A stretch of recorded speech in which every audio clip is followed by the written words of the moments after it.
Our postcard today is from this glorious edifice here in Adare. It's Adare Manor. The county is Limerick and the province is Munster.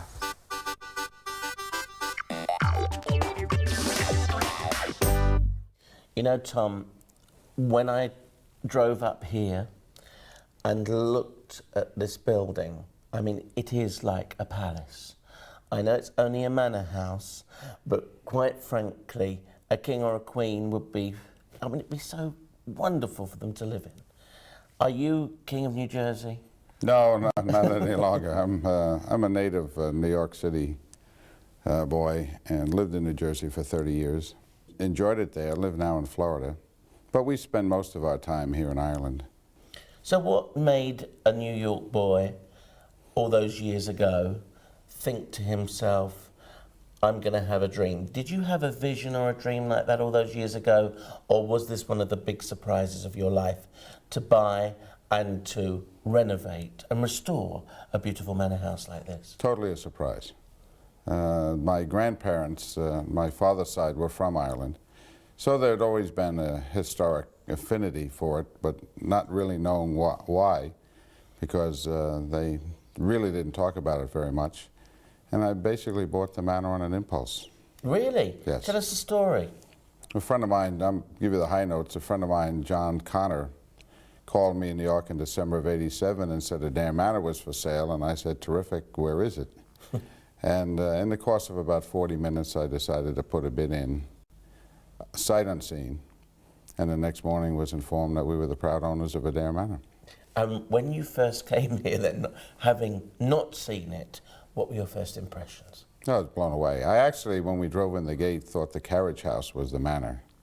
And then when we made the turn, that you referred to before, it was quite a shock. And I attribute it to fate. You were meant to be here.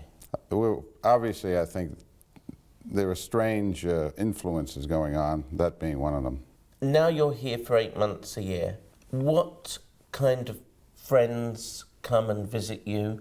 Do you have big heads of state here? The reason I ask that is because I see in the history that one of the British kings came here and stayed here. Yes, King Edward, when he was Prince of Wales in 1897, came on a hunting trip here with the then Lord Dunraven. And then I guess it's every 100 years, because in '98 we hosted President and Mrs. Clinton here. Really? I'm very proud to have done that. Look at the history of this place, and you mentioned the Dunravens. Was this the ancestral home of that particular family? Yes, it was. It was the Quinn family. Starting about 1683, leased some of the properties from the Earls of Kildare, and then the original manor was built on this site in 1715, approximately. And it remained here until about 1830, when the then Lord Adare, he acquired a peerage in the 18th century, married a gal from Wales, Caroline, from Dunraven, and he took her name and became Lord Dunraven. She ventured here in 1830 and decided to redo the house, and what you see is the redo.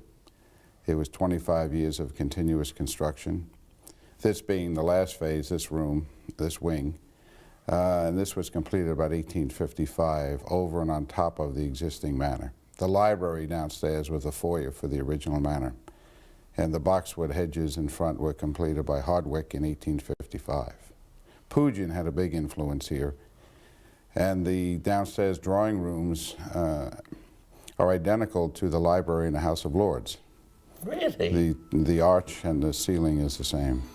And he did the two fireplaces in the drawing room and the what's now the bar, and Hardwick did the dining room.